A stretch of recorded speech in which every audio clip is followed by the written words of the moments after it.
살다 보면 이 본의 아니게 빚을 져서 그 빚을 갚느라 허덕이며 살 때가 있을 수도 있습니다. 남들은 이 좋은 부모 만나서 1억, 2억, 3억, 5 이 현금 지원도 받고 되게 여유롭게 사는 것 같은데, 이 나는 되게 힘겹고 어렵게 이 학자금 대출 받아서 이 그 빚 갚느라고 허덕이고 생활비 하느라고 알바하고 겨우겨우 회사에 들어가서 월급 받으며 박봉 받아가며 아끼고 절약하고 해서 겨우겨우 빚 갚느라 허덕인다. 그래서 빚 갚는 게 힘들고 정신적으로 스트레스 받고 이 멘탈이 나갈 때가 많다. 이렇게 얘기하는 사람들이 적지 않은 시대입니다. 남들은 좀 더 출발선보다 훨씬 더 앞에 나가서 뛰는 것 같은데, 나는 출발선은커녕 저 뒤에서 뛴다라고 하면 많이 불공평하고 억울한 마음이 들죠. 근데 우리네 현실이, 우리의 삶이 그렇더라는 겁니다.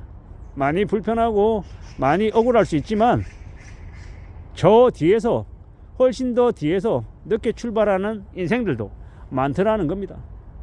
그런데 감히 말씀드리면 늦게 출발했다 그래서 도착 지점에 늦게 도착하는 건 아니다라고 말씀드리고 싶습니다. 그리고 우리가 살아가다 보면 늦게 출발했지만 중도에 포기하고 중도에 그 레이스를 이탈하는 사람들이 훨씬 더 많습니다.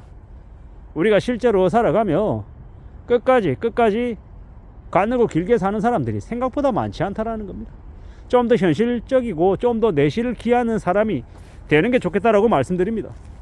빚을 갚는데 되게 힘들죠. 근데 그 빚을 갚는 특별한 비법, 방법이 있겠습니까? 요새는 유튜브 보면요, 주식 투자해서 5천만 원 1억을 깨먹었어요. 근데 제가 저분이 얘기해주는 리딩방에 들어가서 코치를 받아서 빚도 다 갚고 지금은 수익이 1억 생겼어요. 이런 개소리 하는 영상들이 막 올라옵니다. 어떤 얘기입니까? 빚을 많이 져서 절박하게 힘들어하는 사람, 빚을 다 갚고 제로로 만들었으면 좋겠다라고 간절히 바라는 사람들에게 한 번 더 다가가서 그 사람들의 뒤통수를 치고 돈을 더 빌리게 만들어서 빚지게 하고 또 사기쳐서 그 빌린 돈을 빼앗아 가려는 게 그놈들의 속셈입니다. 실제로 현실 세계에서 빚을 갚는 건 돈을 모으는 것보다 2배, 3배 힘들죠. 내가 100만 원을 모으는 건 한 달이 걸린다라고 예를 들면 100만 원을 갚는 건요, 훨씬 더 긴 시간이 걸릴 겁니다. 100만 원이라고 예를 들었지만 실제로 100만 원이 아니고 1000만 원이라고 가정하면요, 1000만 원을 모으는 건 예를 들어 한 3달이 걸린다고 가정해 볼게요. 그러면 1000만 원을 갚는데 3달이 걸리겠냐고 물어보면요, 택도 아닌 소리죠. 1000만 원을 갚는 데는 3개월이 아니라 5개월, 6개월 혹은 그 이상이 걸릴 수 있다는 겁니다. 1억은요 더 크죠. 보통 사람들에게 한 5억이다라고 하면 죽을 때까지 못 갚는 돈입니다. 5억의 빚을 지고 원래 다 그렇게 사는 거지 뭐 이러면서 살아가다 보면요, 이자 부담 늘어나고 살아가는 게 허덕이고 이제 미치고 팔짝 뛰는 일들이 생기는 거죠. 빚이 5억이 넘어가면 사실상 죽을 때까지 거의 빚 못 갚는다, 포기한다라고 보면 맞습니다. 그날만 살고 아무 생각 없이 닥치는 대로 지낼 가능성이 크다라는 겁니다. 그러면 빚을 갚는 특별한 비법이나 방법이 있냐? 저는 이제 되려 그날 하루하루에 충실하고 한 달, 2달, 매달을 열심히 땀 흘리고 열심히 살아가며 나에게 약간의 보상, 아주 조금 보상, 뭡니까? 정말 힘들 때 놔버리면 안 되니까 나를 위로해 줄 수 있는 약간의 좀 여유만 좀 가지고, 대부분은 하루빨리 빚을 갚겠다, 빚이 줄어드는 그 통장 내역에서 빚이 줄어드는 그걸 매일같이 보면서 자기 자신을 좀 위로해주고 격려해 줘야 되는 거죠. 그러면서 이제 하루빨리 이제 그 빚을 갚는 그 일상에 적응하는 거, 그게 이 몸에 배이도록 습관화 되도록 만드는 것, 그게 제일 이제 빚을 빨리 갚는 길이라고 저는 생각합니다. 그리고 그렇게 고생을 해서 3년이고 5년이고 10년이고 빚을 갚았잖아요.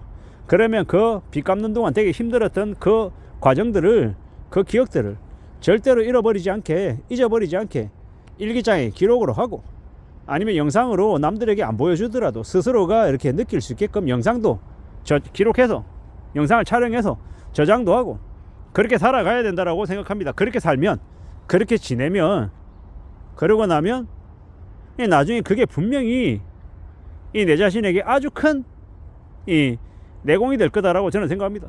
힘들고 어렵게 산 그 기간이 빚을 갚느라고 개고생했던 이 기억들이 절대로 그냥 살아가지지 않는다라는 거죠.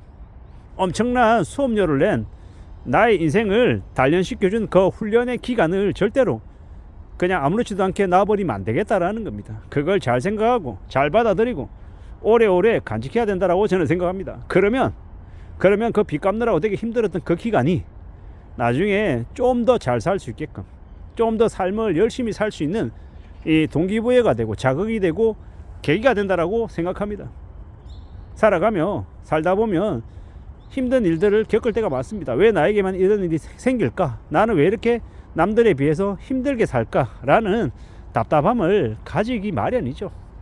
하지만 그런 마음들보다는 힘들고 좀 어려운 일들이 있지만 그 일들을 잘 견뎌내고 극복하고 나중에 그 힘들고 어려웠던 걸 보상받을 날이 온다라고 믿고 무던히 부지런히 열심히 살아가야 된다라고 말씀을 드리고 싶은 겁니다. 그렇게 살아가자라고 이야기하고 싶은 거죠. 뭐 기가 막히고 대단한 비법, 이 노하우, 지름길 이런 걸 말씀 못 드려서 죄송합니다. 제가 그러한 이 비법을 가지고 있는 사람이 못 돼서요. 저는 지극히 평범하고 보통의 사람이고 때로는 기가 얇고 때로는 인내심이 되게 부족한 한심한 인간이라 다른 누구처럼 아주 대단하게 말씀을 드릴 이 능력이 없네요. 하지만 저처럼 되게 아둔하고 보통이고 지극히 평범한 사람이라 하면 사리 분별에 맞는 지극히 평범한 이 방법을 찾는 게 좋다라고 생각합니다. 특별한 빨리 더 쉽게 이런 것들을 아예 생각 안 하는 게 좋을 것 같습니다. 쉽게 얻고 싶고 더 빨리 얻고 싶고 이러는 마음들은 누구나 다 갖고 싶겠지만 그런 마음이 되려 일을 그러시게 만들고 이 길은커녕 이 장애물을 만들고 우리 삶을 더 궁지로 모는 경우가 너무도 많더라는 겁니다. 살아가는 거 절대로 쉽지 않고 내 생각대로 내 바람대로 안 되는 경우도 너무 많다라는 거. 그래서 어떻게 살아야 됩니까? 와신 상담하고 뭡니까? 인생사 세웅지 마라고 생각하고 내게 닥친 힘든 일, 어려운 일들이 나를 단련시켜주는 스승이 될 것이다 라고 생각하고 무던히 열심히 살자고요. 그리고 주변에 나를 도와주는 보이지 않는 무수히 많은 사람들에게 감사하고요, 고마워하고 내가 또 어떻게 베풀어야 될지 생각도 하고 그러고 살아가야 된다라고 봅니다. 살아가는 게 생각대로 뜻대로 흘러가지 않는 경우도 많지만 그럼에도 불구하고 고마워할 것들이 찾으면 분명히 있다라는 겁니다. 그러니 나에게 왜 이렇게 안 좋은 일만 생기냐, 빚 때문에 너무 힘들다 이런 것보다 지금 내가 비록 힘들지만 이 시기를 잘 견디면 내가 좀 더 강해질 수 있다, 좀 더 안정적인 삶을 사는 주인이 될 수 있다 이렇게 생각하고 지금을 잘 극복했으면 좋겠습니다. 이상입니다.